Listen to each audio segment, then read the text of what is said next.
Well, welcome, and I am your host, and my name is Britton. Today, I just wanted to get on here before we start our conversation and let you know that I am not a psychologist or a psychiatrist. I speak to people that are in those professions, and this channel is for information only. Hopefully, it's good information that you can apply to your life. So, as I speak to those guests, and if you feel like you want to support any of those, some of them are authors, blogs, mental health advocates. They have foundations, not-for-profits. If you want to support those people, I'll put the links in the description below. Also, if you'd like to support the Suicide Monk podcast and help keep this moving forward, I'll put that GoFundMe in the link below. I'll put the link down there for the Ashes to Life coaching as well. And don't forget to like and subscribe. It helps us keep moving forward. And any prayers, lifting up, good vibes, we will take them. Thanks a lot. Again, we'll see you on the good side.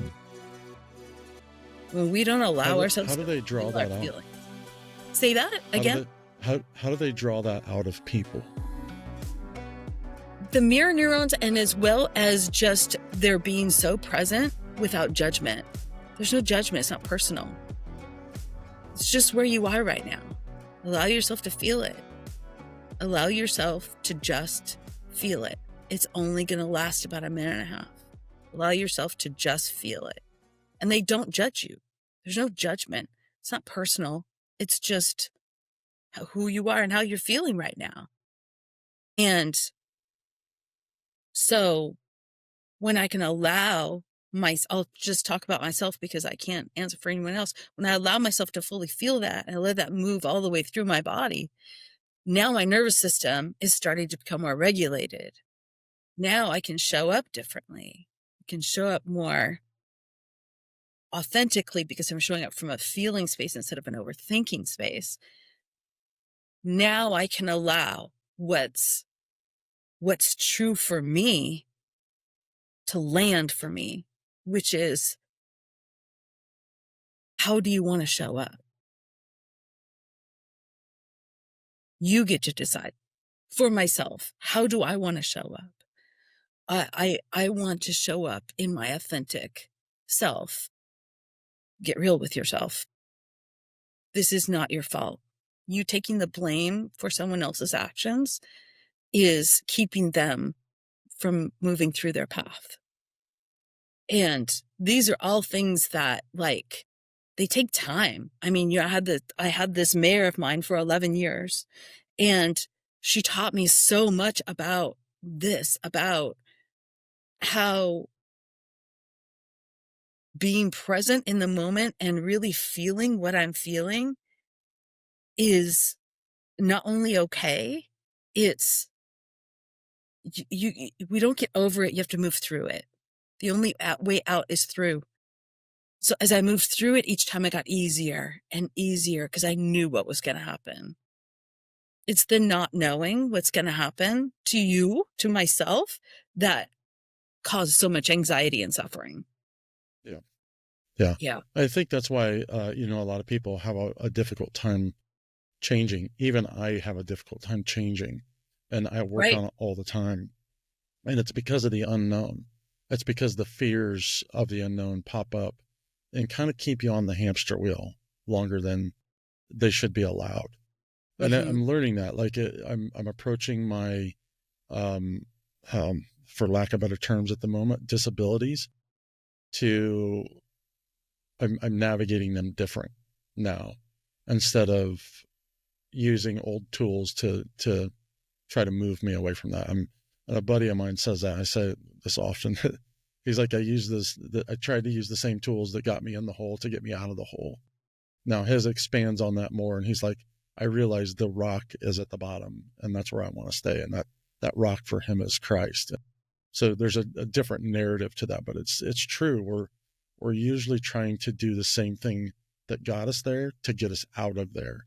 And whatever that method be, whether it be drugs, alcohol, rage, sex, name it, whatever that vice is, we're trying to use the same thing to get different results.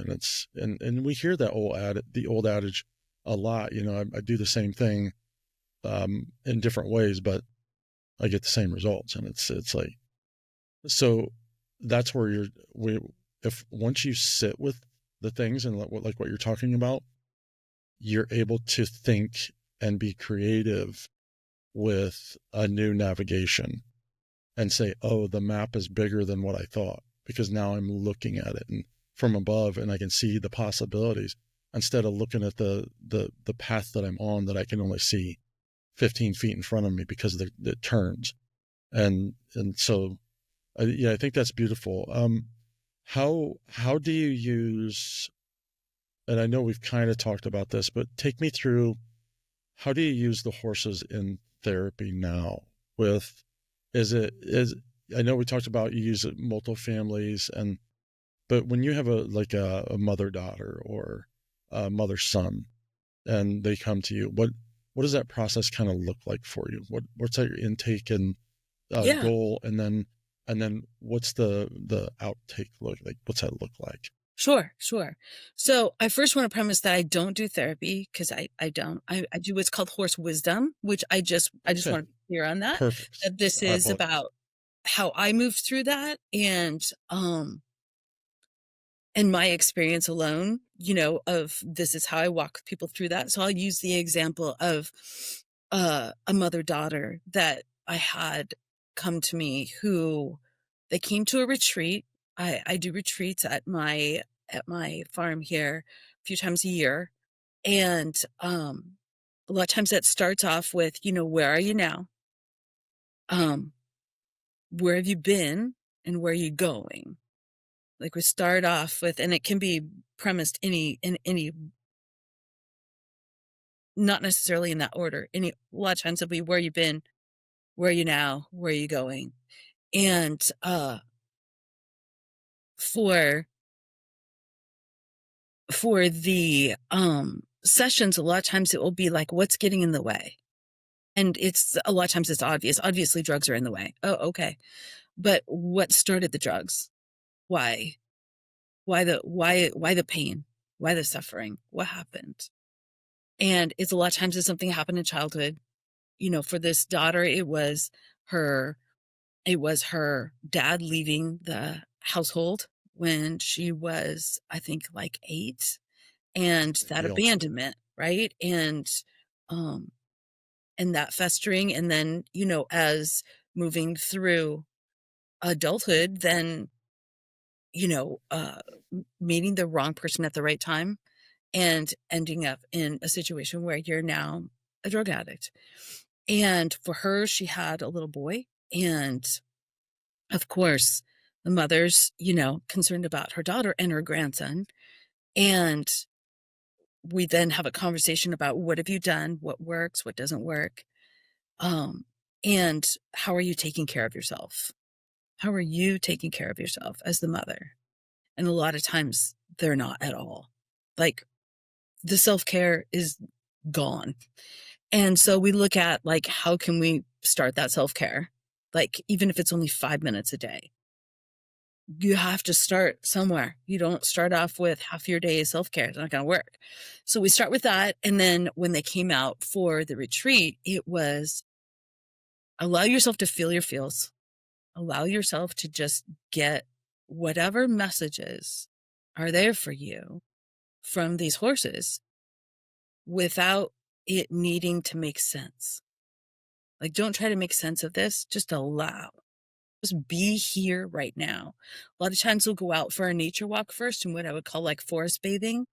We walk through a forest down the street from us for about 45 minutes with walking meditation, just being really quiet, being really mindful, and just allowing yourself to be. And a lot of times that'll be the first time for some that have ever done that.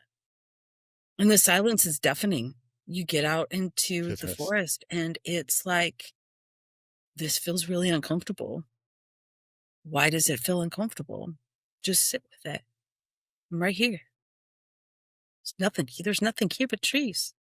This has never been anything but this. I think that's the important part for that forest. It's down the street. It's never been a park. It's never been a house. It's never been anything but that.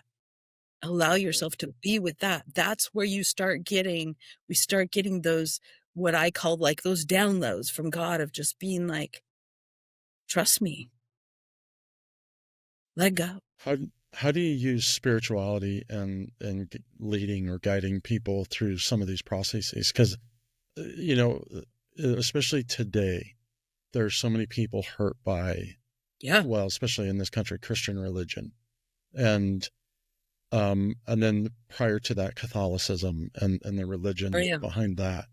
But that doesn't necessarily speak for the the practices as a whole, um, because the individual is the representation of their faith. Right. Um, how do you lead people based on that?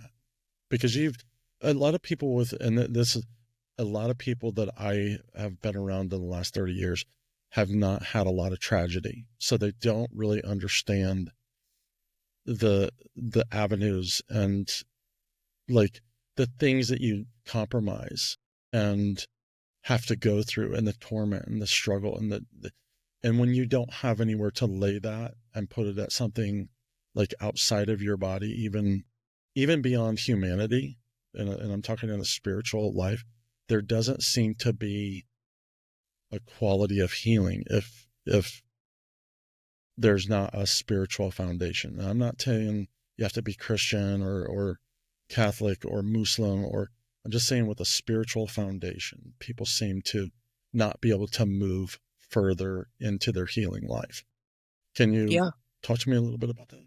Yeah, for me, one of the things that I found the most healing in the way that I like to uh, help people navigate that is with their nervous system, because you're stuck in fight and flight, freeze, fawn.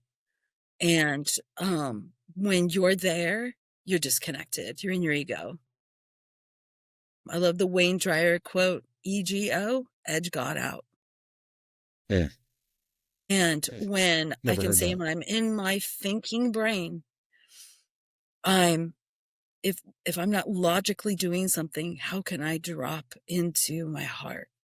How can I allow my nervous system to quiet? And a lot of times it's we've never been taught to move our body and allow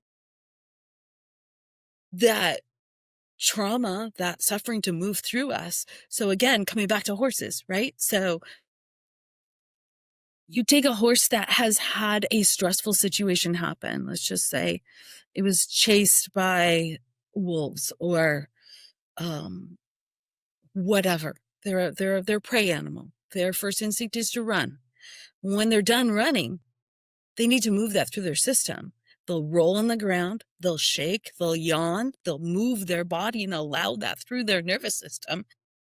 Otherwise, they're carrying it with them everywhere and they would never even be able to function. Oh my God, where is it? Is it coming? Where's it next? Their brain is already wired for everything wants to eat me. Now, if I'm really convinced everything wants to eat me because I haven't moved that through my nervous system, I can't function. Where there's a lot of people that are literally there. Allow it to move through your system. Allow the feelings to come up. Sometimes I take people through a rage release. Sometimes I take people through writing things down, read it, burn it. Things where you can move the emotion through and now what's there afterwards. It's the after moving things through is when you're going to start to get that spiritual opening of like, what's the message for you? And it's always for you. It's never to you. Life isn't happening to you. It's happening for you. It's when we think that it should be fair and that it should be easy and that it should be a certain way is where we get stuck. So I can take my life and say, why did I have so much suffering? And then I can look at someone else and say, I've had nothing compared to that person. Right. They went through this, and this. Like, then there's another person who's like, my life's great. Like, I don't have any major things happening. Okay, great. That doesn't make them right, me wrong, or vice versa.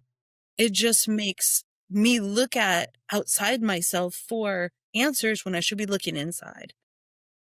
And a lot of times that's where horses also help of like looking inward. Look inward. The answer is always inside, not outside of you. And sometimes that suffering is what takes us to inside of us.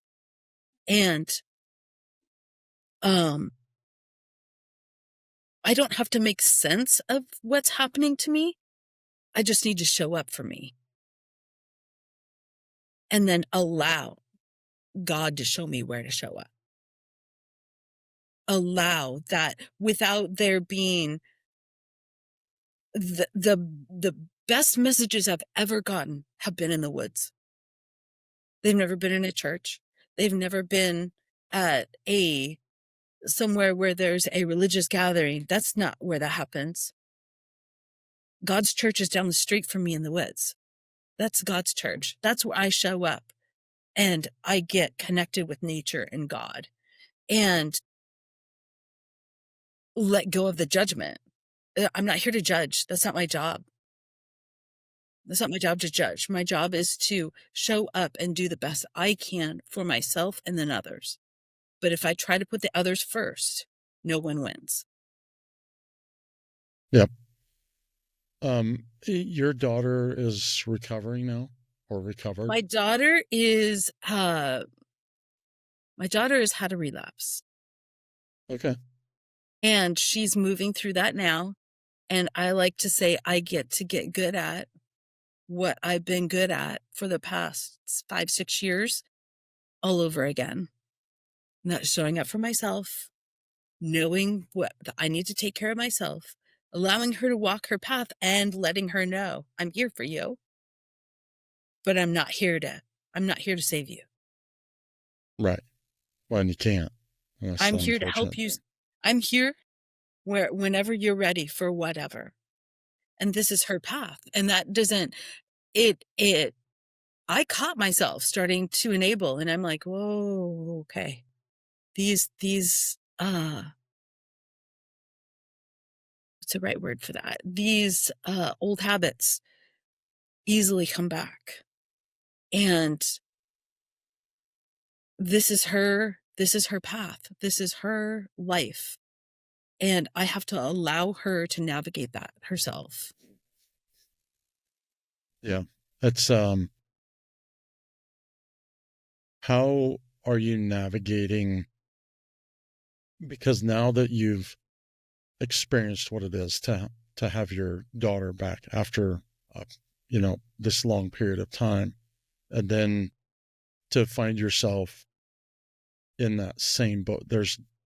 There's probably new emotions that have come up. There's new challenges because you've grown and changed, but now there's, and this is very true, when you sweep your house clean and then you let the devil back in, Yeah. it comes back tenfold. And it's very, very difficult to come back from or to recover when you've decided to go back into the lifestyle. Yeah. And then she's already been to jail, already been to prison. And so, in addiction, we basically have three choices. You either live, you die, or you go to jail. Mm-hmm. And once you've done most of the other two, there's not much left. And so you're facing something even newer and more real this time around. Yeah. You've ridden this bull before and it's not a fun bull to ride. No. So how are you, and it's not just about, because, there's always this underlying worry, always. I don't know if it'll go away. I don't know. Even when your kids are okay and doing okay, there's still an underlying worry about, they've been down this. What if something trips them? So you're kind of in that spot where she got tripped. How are you navigating that? The way that I've navigated it this time is, one, just again reiterating my boundaries. I'm no longer available to, enable you. I am available to meet you for a meal anytime, to talk to on the phone anytime, and that's up to her. I continue to reach out, let her know how I feel about it. I love you. I'm here for you. And then I have to like lay the ball of it's in your court now. I still have to take care of myself.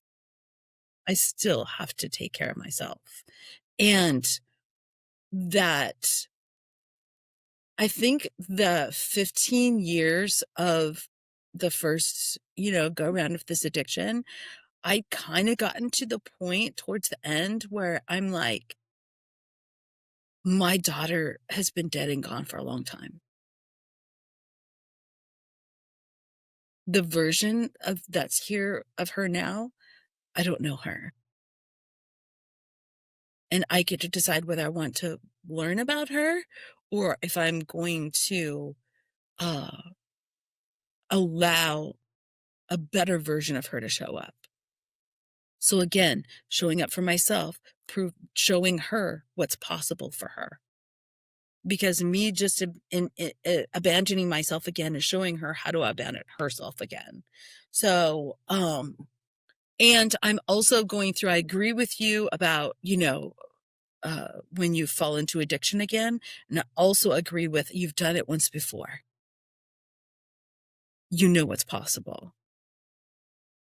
You know what's possible. So, but yeah, it's a scary world. This is a scary world when we're talking about addiction.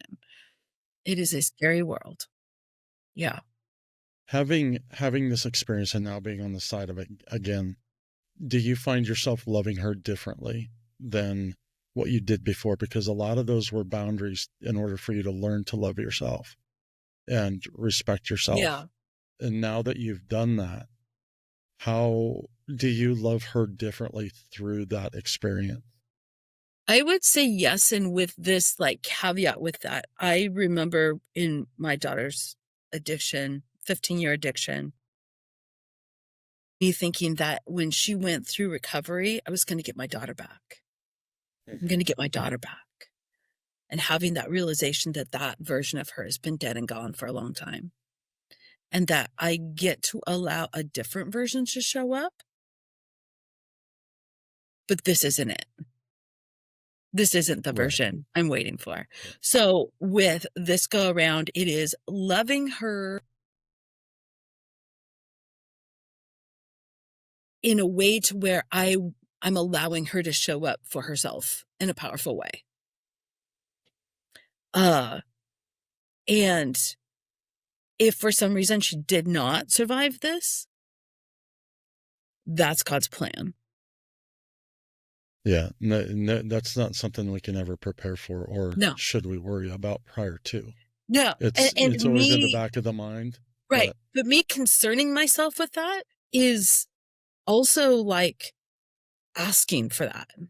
In a weird way, right? Of just like, I'm gonna hold the highest version of her for her to show up to, not the lowest version. She already thinks she's the lowest version. By me not enabling her, I'm allowing her to hit her rock bottom so then she can find her spiritual awakening to come back to herself, if that's where she's going, which I hold that version. I hold that for her, whatever that looks like. And not having it, needing it to be a certain way.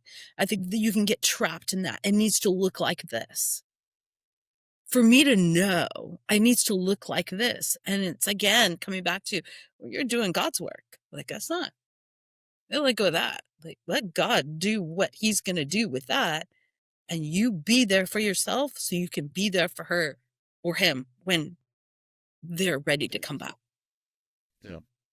None of this is easy. And I don't want to make it sound like it is easy. It's incredibly difficult. And again, I come back to that, like that version of myself that thinks that I'm a victim. Not today. Not Yeah. today. And that's something that I also teach a lot with my clients is the drama triangle and how stuck you can get in a drama triangle. And it will consume you. And you can be in your own drama triangle with no one else there, just you and your own drama triangle. And a lot of times that's where addicts are. They're in their own drama triangle. And until they can get into an empowerment paradigm, that takes you being courageous enough to say, I'm going to show up for myself. I'm going to show up to a meeting. Sometimes it's even helping someone else. Yeah. A lot of times it is, Yeah. especially if somebody that is in if you want to know how to deal with addicts, go to a meeting, because there's 10 lifetimes of people that have wisdom in it, and the things that worked for them over these times where they're now recovering, and those are important for parents, especially because when we don't think about that. Oh, you want me to go talk to an addict? Yeah, one that's recovering, and you'll understand the darkness that your kid is in, and you'll understand there are only a few opportunities for that child, and then they can help you understand how to walk in that. And I believe that people with profound experience in addiction, being an addict, can give profound experience to people on the other side of that, to help them understand how to walk in that. Yeah.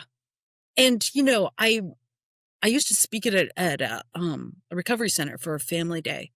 And one of the things that I said was, you're enabling this family member. Addicts are some of the most resourceful on the face of the earth. Like, you want to teach resourcefulness? Talk to somebody who's been an addict. They'll figure out how to get somewhere and get what they want in ways that you could have never thought of before. Like, just taking that resourcefulness once you're in recovery, do you know how incredibly valuable that is to not just themselves, but to their community, to whatever profession they decide? I mean, they're so resourceful. I've never met more resourceful people than someone who's been an addict, ever. Right. Yeah. Survivors are very, very keen, and that's what addiction is. It's a survival game. It's if I don't get it, I'm gonna die, and a lot of times it can very well point that direction. Um, Whether it be a physical addiction or the mental addiction part of it, and you take that away, and now you're in either a dire situation with DTs or suicidal. And so, um, one of the things that I found, or as I'm sitting here thinking about this, is, spending that amount of time and being sober. I don't remember anybody ever building the internal of who I was. That, people always said, oh, you got gifts. I'm like, I don't see what you see. But they couldn't explain what they see. So I never had confidence, and it never stuck with me. So I was just a fish out of water, is all I was. And mine wasn't like a physical addiction or anything like that. It was a mental brokenness. So, and I realized that during my stay through AA and church, that I was the problem. It wasn't, drinking on the weekends when I was a kid, and doing smoking weed on the weekends, and whenever I could get my hands on it, was not necessarily an addiction. I was just trying to shut monkeys up that would never shut up. And they were always the monkeys that were negative in nature and tore me down. And when I got sober, I didn't really feel like it was always, well, you have to do this work if you want to get better. Well, I did all the work. I did all the books. I did all the prayers. I didn't look inward to really understand my capability, my power, my formidability, my beauty. Like, those things weren't, nobody showed me who I was, who I could be. It was all, I had to do all these things to make myself better. And I was like, well, this, I see this guy doing it, but he's miserable. I don't want that. I don't want that. Why would I'd rather be miserable and drunk than miserable and sober. And so that's when Yeah. And that's, so a lot of times I would rather have a miserable drunk than somebody who's miserably sober because they're awake a lot longer. That's, Right. Right. Yeah. they're more coherent a lot longer. It's like Right. your misery is Right. just bleeding out. Like, well, let's get to the core. And that's where I didn't, I don't think I really felt like I've ever worked at my core until this last year, per se. And I'm going to have to think through that. But I think that's a pretty accurate statement, assumption of my life's work that I've done. It's always been an outward expression instead of an inward expression. Oh, that's actually, yeah. Yeah. Yeah, there we go. That's said really well. And I'll say, like, one of the things, again, I am the horse crazy girl, but I love it. one of the things that horses show us is self-leadership. You can't lead someone else if you can't lead yourself. And 1,200 pounds doesn't do what they don't want to do. You can't make them. You can't make a horse walk through an obstacle course that doesn't want to go. And they don't follow things that aren't leaders. So you have to be a leader of yourself so you can lead a horse. You just led a 1,200-pound animal through an obstacle course. Tell me what you can't do. Tell me what you can't do. So they start to build that self-confidence. And this is where horses have this unique ability to show you what you're capable of that maybe you never saw before. And this is all about you. It's about the horse, but it's really about you because you're showing up in a powerful way to be their leader. Why should I listen to you? Why should I listen? You have to have some self-confidence. So sometimes self-confidence is just gained when I've seen, especially younger people under the age of 28, 25, is move 2 tons of hay, clean up, clean up horse shit all day, do all these things here. Now you're starting to build some self-confidence. Look what you just did. Look what you just did. You can't do what now? You can do that? Okay, let's add some more things to that list of, like, okay, go lead a horse. Now get on a horse. This is a 1,200-pound flight at risk that thinks everything wants to eat them. You're going to get on its back and say, hey, you should trust me. Do you trust yourself? Because if you don't trust yourself, why should they trust you? And so you start building that trust and that confidence. It's huge. It is so huge because you have to show up as a different person. And as you show up as that different person, you start to believe it after a while. Oh, I actually am a powerful person. I actually can do really hard things. I can do You know what's really amazing? things. You know what's amazing about that is it doesn't take much hard work to realize how strong you are. Yeah. And that's the funny thing. We spend so much time in torment and misery. Um, just this last summer, I'm diabetic. I have COPD. I'm sitting at 7,000 feet. It's hot here in Colorado. At that, sun's intense. And for a few days, I did some really hard labor, harder than I generally do, which I'm a carpenter. But my body's broken down now and it hurts and I don't have the same strength that I did once. And I found myself in on this journey since June. There was a day where I lifted boulders all day, and I mean boulders. And by the end of it, and as the day went on, it got hotter and I got stronger. And I Mm-hmm. was like, what is going on? Even the guy I was working with, he was a Navy SEAL, and he's like, dude, I can't keep up with you today. I'm like, I have no idea what's going on. And like, I really don't. And I think my spirit was starting to awaken to say, you can. And Mm-hmm. it wasn't because, I mean, the guy's in great shape. Like, I would not want to go toe to toe with him. But, if the day affected him differently. I'm not saying, Britain became some Superman over a Navy SEAL. It's just something, my spirit was starting to awaken, and that confidence was like, oh, you can. Like, you are capable. And that is now snowballing into this, what started 8, 9 months ago, 10 months ago, is now snowballing into something even greater. And now I know I can do. I don't think I can. I don't believe I can. I know I can do. There's a big difference between Yeah. believing and knowing, Yeah. because that Huge. knowing is, uh, no one can take it from you. Right. Yeah. Only No one you can can take take it. Only you can break those walls down at that point. right. Yep. And because there's faith in there as well. There's a Yeah. foundation of faith that happens in that knowing. Um, and that knowing about who you are and yourself and what you're capable of. So Mhm. there's a profound amount of faith that I have that I believe myself Right. that I'm correct because I've Yeah. never gotten to really believe that that's possible.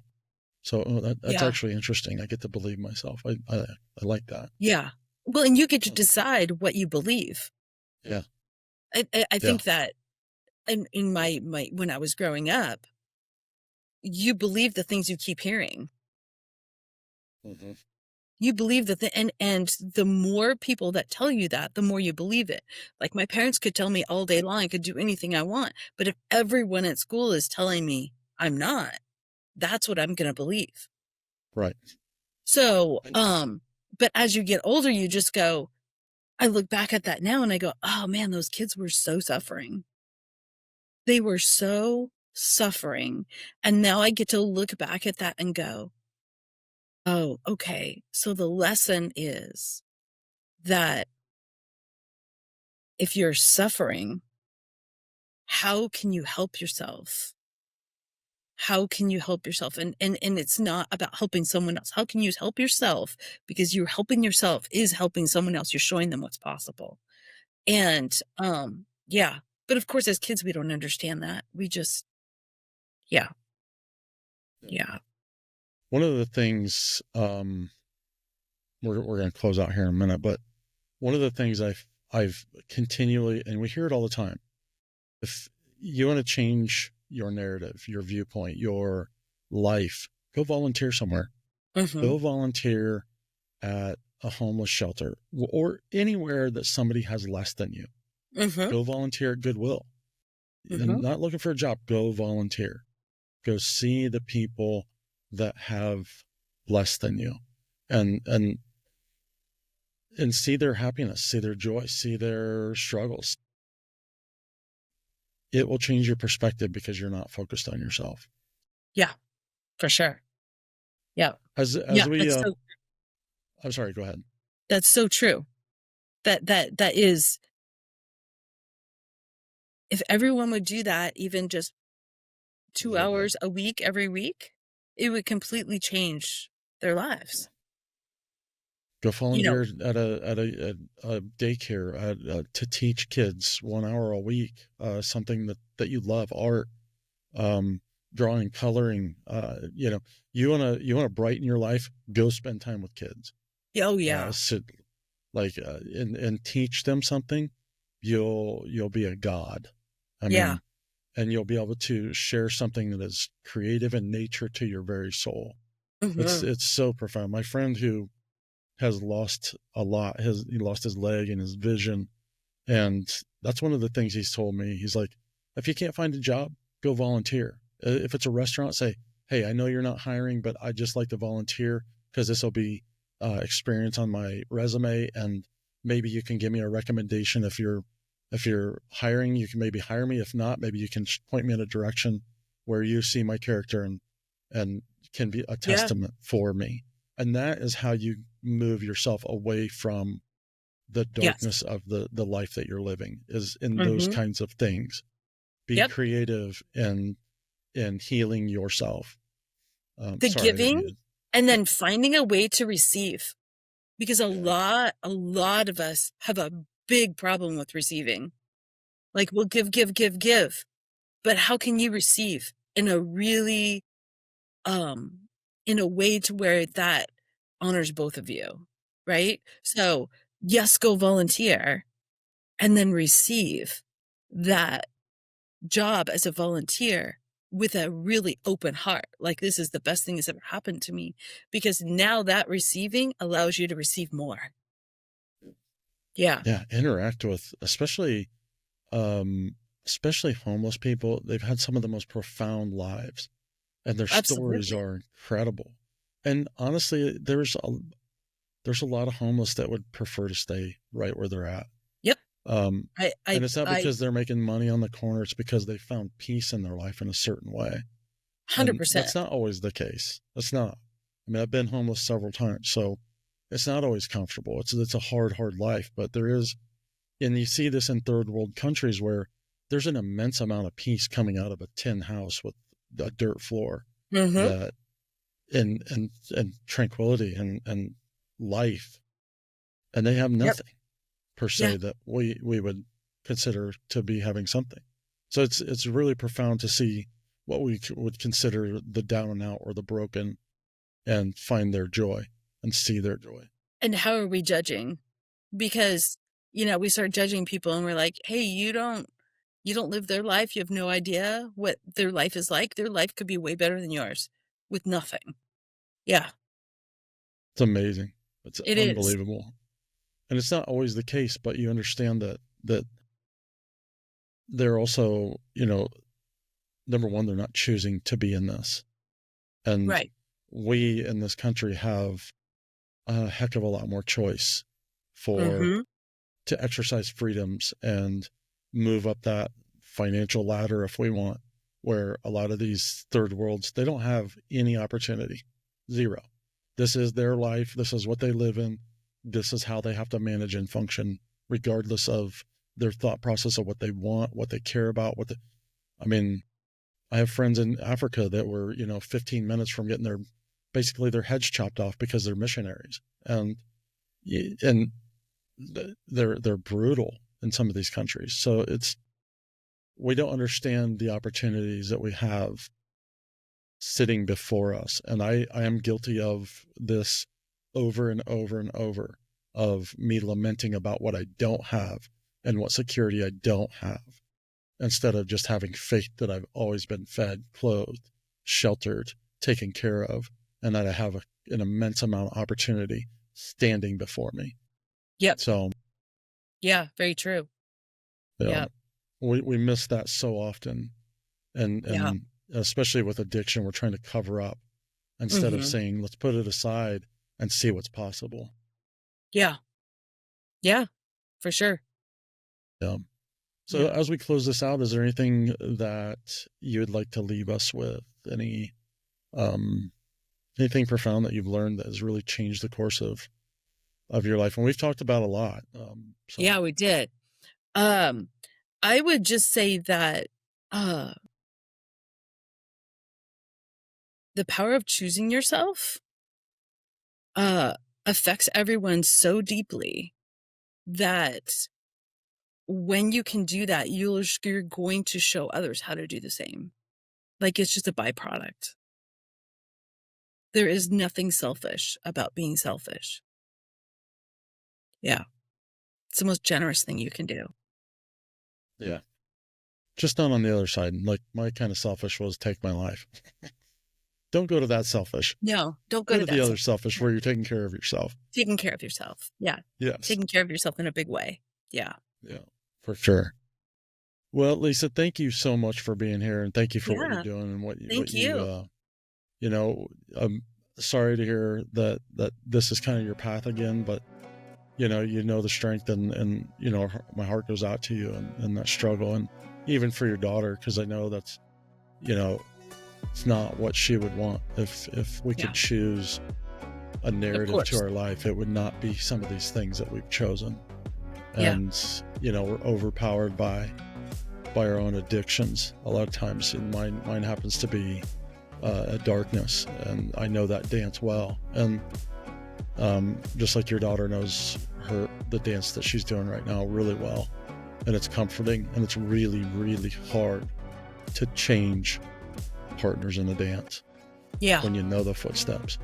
Right. So, my heart and my prayers go out to you and your daughter Thank both you. for that, and for what you're doing. We really appreciate that. So, Thank you for being on the Suicide Monk. Yeah, thank you for having me. Yeah, it's been a pleasure. Yeah. So we'll see you on the good side. Okay. All right.